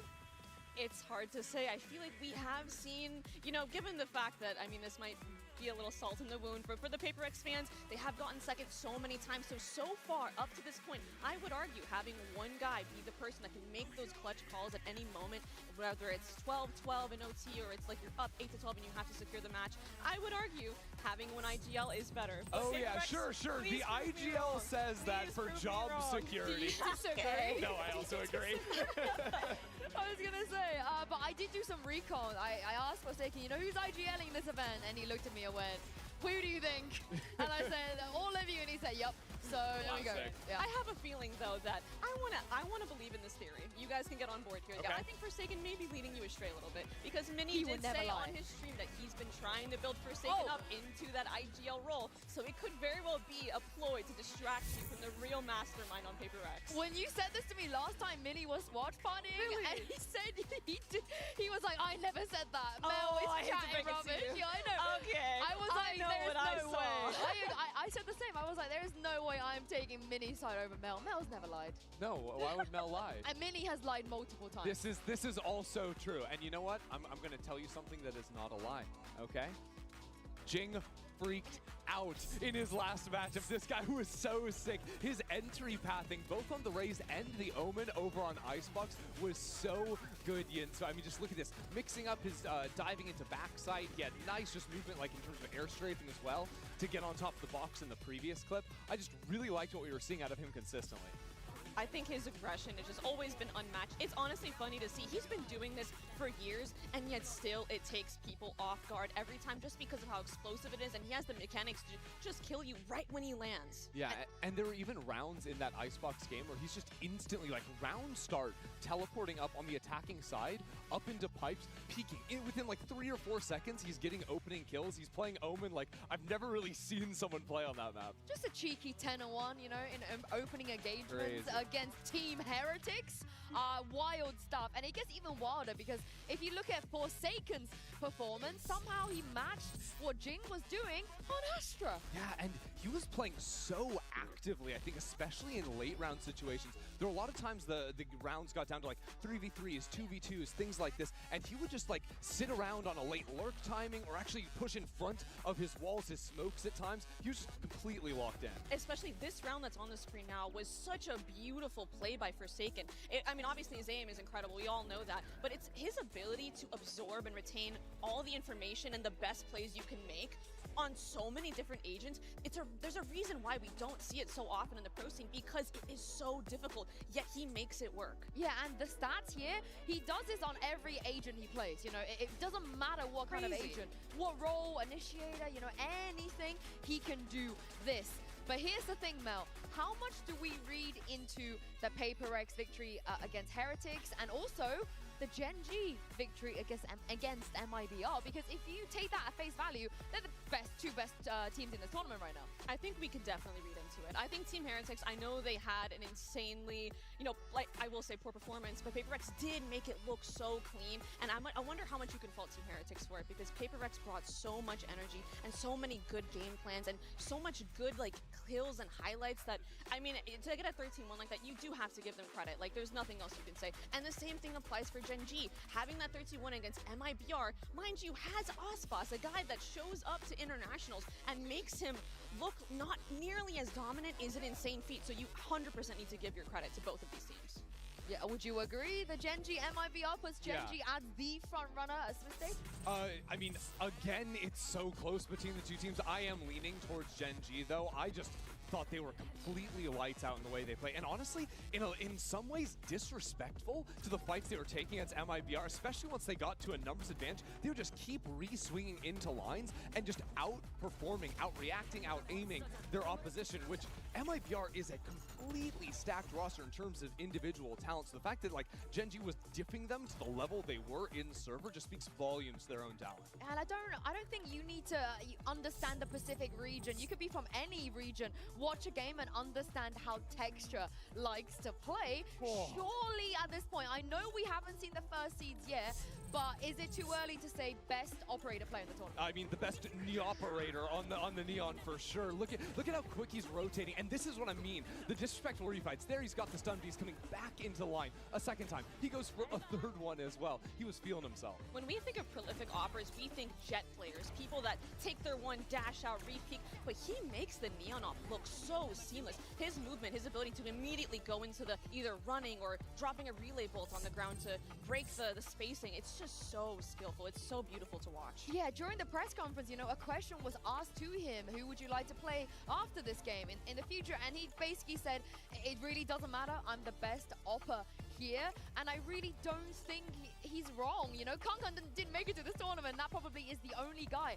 I can think of that could challenge him. So how much work, Mel, will PHYPERX have to do to make sure they don't make the same mistakes as MIBR? I think they're going to have to match his energy with an operator of their own in something, in my opinion, but also be really diligent about the anti-op protocols. You cannot be lazy. You need to track where the operator is or make good assumptions and good guesses on where they can be. And that's where I'm a little bit worried for PHYPERX. I'm not sure if they actually have the ability to deal with textures op. It is such a game-changing element coming in, regardless of what map the Gen.G are going to be playing. And when you compare this matchup to something, obviously something, very talented player in his own right, but I feel like Texture has just been in a league of his own so far. I almost think a lot of these times you just have to out-weird them a little bit. Okay. Yeah, throw in some curveballs, don't... Get funky with it? Yeah, or you do the 2021 C-Net strat, which is you find Texture, oh, he's here, run. Get out of here, go to the other side. Is that a viable game plan? Yes, absolutely. There is no shame in doing that. Avoiding, I mean, the op is such a powerful ability, or not ability, sorry, a powerful gun. It is totally valid to try to book and run, but here's the thing. If you aren't running into Texture, you're running into Ash. He is solo by himself, rifling, and he'll take down 4, even if you can avoid the offer. I mean, honestly, there were a few rounds that, like, Gen.G realistically should have lost, like that clip from Haven, where he's just getting a 4K out of seemingly nowhere. It was just insane seeing what this guy can do on the global stage. But also, like you guys said, if there's anyone that might be able to bring a game plan that works, might be able to find a solution, it is an opponent that you faced many times, and just on some of the rookies too. And it doesn't even feel like they're making a debut on a global stage. They look so unflappable. They seemed so in control in that game, right? And again, they absolutely dominated MIBR, but it's a game like that that, you know, brings the newer players out, and it's just all of a sudden there's no even semblance of nerves, right? You are locked in from the get-go. You're feeling so confident now heading into today's matchup. It's like you've been here a million times before.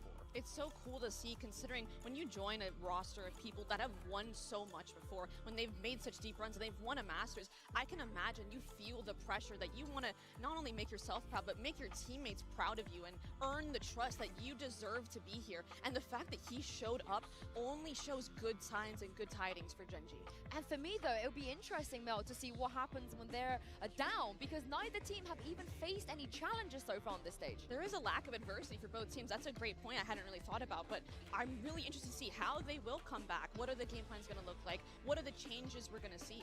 And the predictions, I mean, Yenzu, of course. Yeah. I am literally in the gutters. It's tough for you, but honestly, I was interested. I was asking all our Pacifics colleagues, so like, you've got 2 for Gen.G with Achilles and Gen. Paperthin went for PHYPERX. Makes sense. It's in the name, but honestly, none of them feel very confident in it. I don't feel like this is a matchup that can really go either way. I think out of all of the matchups we are going to see is one of the more 50-50 ones for a reason. Of course, today will be the 9th time we see PHYPERX take on Gen.G. So without further ado, the players are ready backstage. Let's send them down and bring out the players.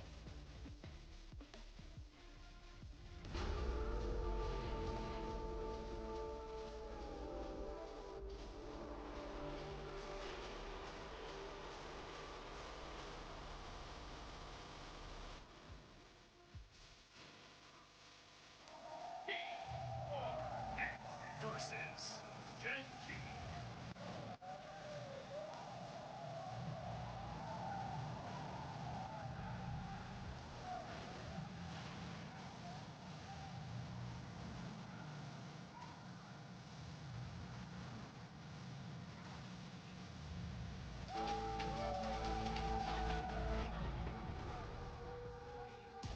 This is one of the most competitive rivalries in Valorant we have never seen. Today will be the tiebreaker, and not only that, the winner will be advancing straight to playoffs. So much on the line here. Both teams 4-4 versus each other all time, but we have never seen this roster of PHYPERX against Gen G with Patman in the fold, so it is a new ball game. It's interesting, both teams have cores that have such great deep runs in tournaments, and both have rookies on the team meant to breathe new life into these teams, and I just can't express how excited I am as an America's player to just be here in America and seeing this live, because normally we're up till 3 a.m. watching it, but being here experiencing it live is a whole other feeling entirely. And looking at the Omen map select here, it is 3 completely different maps than the last time they faced each other, and I forgot to even mention, Suggest was playing the last time these two faced each other, which is a bit of a throwback here, but what do you guys make of the map pool here? I mean, what, we got Ascend, we got Icebox. That Icebox coming in after what happened to Team Heretics is definitely going to be a fun one. But seeing things start on Ascent, this is a map, again, Gen G played very much by the book. Haven't seen it so far this tournament out of them, but this is like the classic Gen G, back to the basics, fundamental Valorant map for them.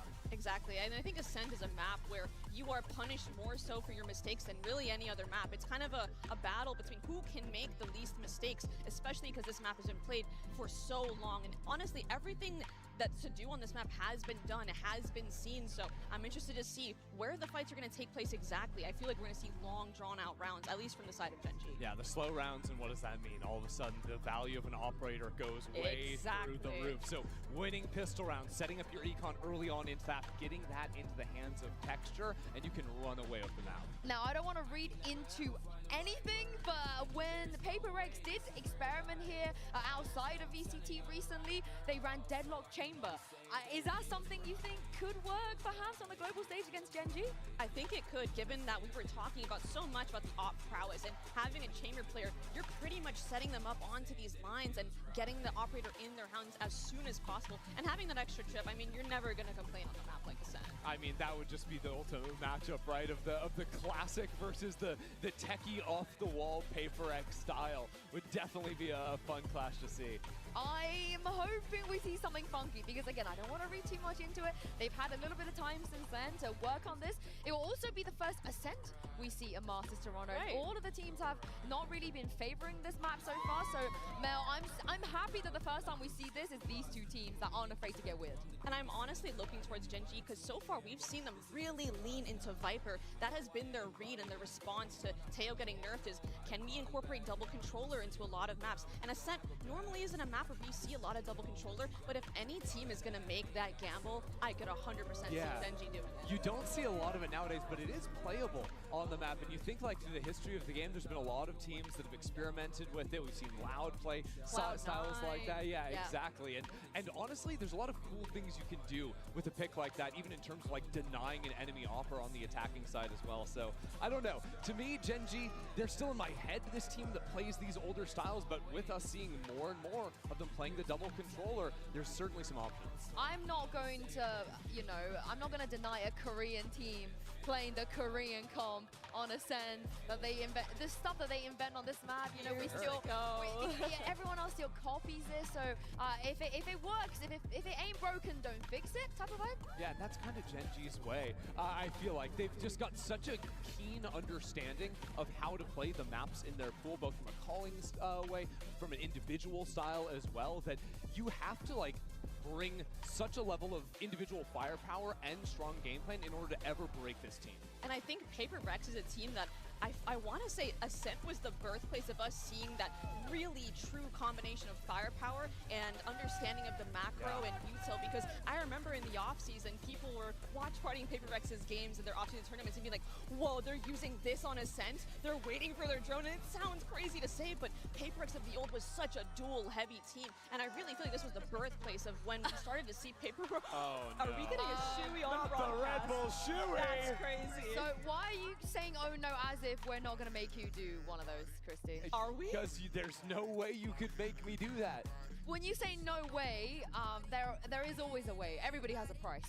What No. needs to happen for us to get you? Not out of a shoe, sorry. What if it was a clean shoe? Brand new shoe. Yeah. What if it was, who's your favorite player in this tournament? No! What if it's their shoe? That's worse.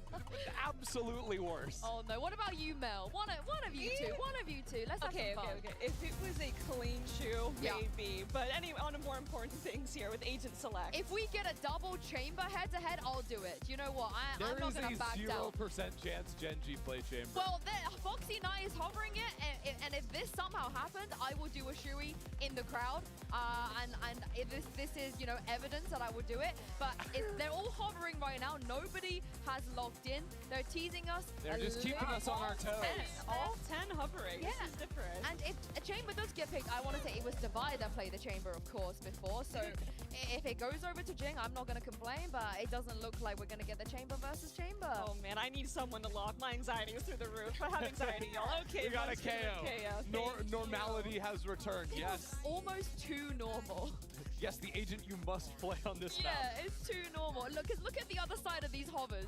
The hovers on the other side tells a very different story. Oh, it's Viper for Divide. A Viper out of It's happening. Oh my god, they've looked. Wait, Gecko? It's made Viper Gecko on Ascent. Wow, this is a complete reversal of who I thought was going to be picking Viper. This is insane. But again, like, I think Viper is so cool. They're starting on defense, unfortunately, but once they move to attack, like, you can do things like put mid-orbs, you put mid-walls as well. There's a lot of different additive smokes you can make to just make the Jet's life on the other side really difficult with the off. You know what I was saying earlier about Ascent? What's there to be seen is out there, but this is completely subverting everything that I've laid out. 4 of the agents PHYPERX is playing are so off meta. This could prove to be difficult for Gen G. Yeah, and they did run this comeback at Masters Madrid. I knew I'd seen it somewhere before. It's time to throw this over to your casters, making their debut casting Gen G versus PHYPERX on the global stage. It's Achilles and PAPERSYS. Well, here we go. It's the first time that you and I get to cast these two teams up against each other at an international event. And we're still getting weird stuff. PHYPERX continuing to iterate and to develop. Is this burnt? Is this going to be delicious? I have no idea, but they certainly have cooked. It's just classic PHYPERX. I mean, it almost feels like a sunset comp. It should be very interesting to see how they're going to run it. I mean, early with the toxic screen, it's going to be cutting off the front of A, and they're setting up some kind of mid-hit, but all of Gen G right now leaning in the A direction. One way there from Forsaken, slow it down just a bit, but this has been looking A all the way for Gen G. And they're just doing a little bit of diligence, checking wine with the knife, making sure that that's going to be clear for this push forward. And some pressure going to be put potentially onto Patman early, but they're not really quite reading this just yet. The recon forward, smoke here. Cut off that door, Nanos Woman Bell going to be invested, forces Devi away, so stick around to try to spray through that smoke. Minor amounts of damage taken here by a couple players on the side of Gen G, but for now we'll have sight under their control as they look to try to go for this plan, but PHYPERX do not want to allow that to happen. Forsaken is just running at them. Managing to find one, Ash ready to get back, Forsaken with a second, something getting a piece of the pie. Last player standing. And suddenly we find ourselves now in the 1v1. The tap's coming through, but Foxy finds the headshot. There's Gen G continuing in pistol dominance. Didn't drop one yesterday. Looks like look at the stick of the same script here. It's kind of a rock, paper, scissors in the game plan there. PHYPERX looking mid all the way. Meanwhile, Gen G just thinking A. And the retake looked pretty good initially for PHYPERX. They throw in a paranoia. They're using the fade util to force all the players into hell, and they have a real good chance. Can't quite find the shots though with the Sheriff. And that forces Forsaken into the 1v1 after he cleans out hell. Can't quite finish the job against Foxy. Close. But Gen G comes out just ahead in a very important opening pistol on their attacker's side. Full investment, everybody with a weapon beyond the pistols here for Gen G. With that Guardian, Foxy 9, Marshall in hand, waiting to see if there's any kind of big push out of the A site, but PHYPERX, they've already rotated and stacked everybody here at B. Is he up over the top, taking, chasing, finding one, but Munchkin answering back and reply, that Stinger, able to find 2 quick kills, the Spectre as well. SMG's coming out on top here. So still going to commit to the pivot across towards that A site, so still maybe an opportunity for something to get the jump and find a bit more damage here. Here's the footsteps, finds the headshot instantaneously. Scout dodges. Now finds himself with a weapon in hand, but Foxy 9 will be able to get the shot. So a bit of damage going to be suffered here, but Gen G managed to get the 2-0 start. Yeah, they're going to keep a couple of those Guardians over. Very potent weapons in the hands of those players. HYPERX had a couple Sheriffs in there, but mostly be up with rifles, a few half armors, regen shield for Jing. Off the rip here, Forsaken just playing that corner for the Sheriff. Batman scoops it up, tries to go for something, but Card and Munchkin not having much of it. Foxy9 reliable on the back end in 2 rounds in a row for Gen G. Things getting scrappy between two teams who know each other very, very well. Last year in Pacific, of course, faced off in the kickoff and stage 1 grand finals. One going Gen G's way, one going HYPERX's way. So there is quite a bit of history here. Both teams want this win desperately, but as you saw in the pre-show interview with them, there's a lot of love on both sides too. Timing on the flash, no one there to receive it though. Forsaken go for a couple straight shots through here and does nearly find some damage. Just a lot of place there. Out of the noise, Gen G try to get HYPERX to maybe try to rotate out. Wingman now sprinting forward. Just doesn't spot anything. This is something back on Gecko.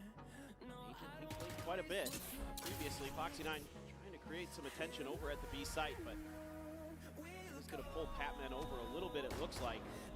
Forsaken now uses the paranoia to stall just a little bit. He's going to try to fight this, maybe. Connect on damn near everybody, and he can't get the weapon realigned fast enough. Texture narrowly surviving, able to find that kill. Connecting with Karan safe in position, rotates across. Shuts the door. HYPERX trying to get clustered up. Foxy9 still going to be in a very deep flank, just now making his way out towards B as the spike is ready to be planted. But Texture going to take some space up in towards heaven. Following the wayside, Patman on the pre-fires, able to find one. Karan now going to be dead as well. Something heads away with the elimination. Now spotting the drop down. Munchkins gets that kill. Foxy9 now striking in from behind, finds Jing. Munchkin gets another. Runs him down for 3. Gen G convert the bonus. Just incredible stuff here from Gen G. This is just classic of the way that they want to call it, of the way that Munchkin likes to operate on any map. Doesn't matter where they are. Letting the Sentinel player do some lurking, find your moment to strike. They do a great job of being patient in the early part of the round. They don't fall into the little trap that HYPERX is trying to set up in A main. Let's go, guys, let's go! Ever the hype man. Yeah, he's very fired up. He's been very, very hyped. A bunch of Sheriffs, one stinger there for Jing. Jing, this corner, Texture just holding this crowd right around there. Got Karan up over the top here. All 5 players from HYPERX on the stack. Foxy slow to scale forward towards A, so something tells me they're not going to identify that this is the open side of the map. A bit of time. Push now getting ready to come through. There's a lot of plays going to be spotted. Line up. Karan able to find the 1 kill. Does a decent amount of damage though. Devi and Patman both are tagged up, and Texture's got the read. Knows exactly what Forsaken's going to try to do. Gets him through the smoke. Stops him from grabbing that weapon. Jing's going to try to blast back across to get it, but the smoke now dissipates. Mr. 4K himself, does he make an appearance? He absolutely does. Fantastic there. Great patience from Gen G, just understanding how hungry HYPERX was going to be to scoop up Karan's rifle that was on the ground. But you're going to go into a quick operator here for something. 4 in a row to start this attacker side, but this is the part of the map. Think back to Gen G versus RRQ. In the stage 1 finals for VCT Pacific. This is where they did their damage, it was on the attacker side. This is where both teams did their damage, was on the attacker side. Yep. So certainly you feel like this is going to be the better actually side for both of these teams. This is Pacific. We don't play like the other regions. Ascent isn't as defender-sided as you think. Depends on what Devi is going to have ready to go when it comes down to that Viper, but quick intervention here after the 0-4 start. Our first timeout call is Alex and Mindfreak. There's the assistant coach. We'll have to try to course correct a bit here. Yeah, for sure. I mean, it just feels like right now Gen G has a really good idea of the way that HYPERX wants to play, especially on the eco rounds. They've done a good job of reading these B main pushes. They've sensed the A main push as well on the first rifle round for HYPERX on Gen G's bonus. So it seems like every kind of call, every decision has been really well thought out, really well understood. So that's going to require pretty pretty big change of game plan for PHYPERX and a little bit more creativity from them on the fly. Right now, Genji seems to have them pretty well understood. Every twist and turn, this operator has to get effective, has to be impactful for PHYPERX. They're going to try to get something done right off the rip, potentially. It's Jing and something over here, right outside A main. One away from having that crash at the ready. The push for the punch, connecting in texture, mowing down two. It's already a disaster. Forsaken's gonna try to go on a timing, does manage to trade it back just for a little bit more, get some damage on the counter, but cannot confirm the kill.